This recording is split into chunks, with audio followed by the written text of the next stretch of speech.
You're probably wondering why we out here. First, I want to say welcome on behalf of Renaissance Youth Center. How many of us are bothered by all of the dog doo-doo or the dog poop on the sidewalk? I see you raising your hand, right? You don't understand how upset that gets me? We can try to come up with a solution. We can try to get legislation passed. Big up to Senator Councilman Salamanca. I know you're working on that, right? But in the meantime, we can do something ourselves. This problem is harming our community. The problem is poop.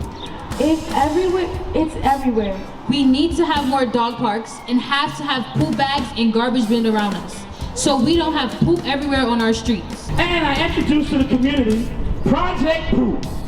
So how it works, I use the components called the ultrasonic sensor. If you know what ultrasonic sensor is, it doesn't get sensor that can detect stuff from any distance. And also we use the arduino mega, which basically is a motherboard. The dog poops. I am then going to bend down, I'm going to pick up the poop. Then I walk to that beautiful red garbage can. And I go like this. Hi, Project Poop. I step on it with my foot. Bag goes inside. And I did a great job helping it through my community brain. Now, who's a good reader here? Can you read that? Let me see you read that. It's the law, clean up after your dog. Maximum fine to 150. Public health law. All right, so if you love these babies, you love your community, let's clean up behind ourselves. Can we do that?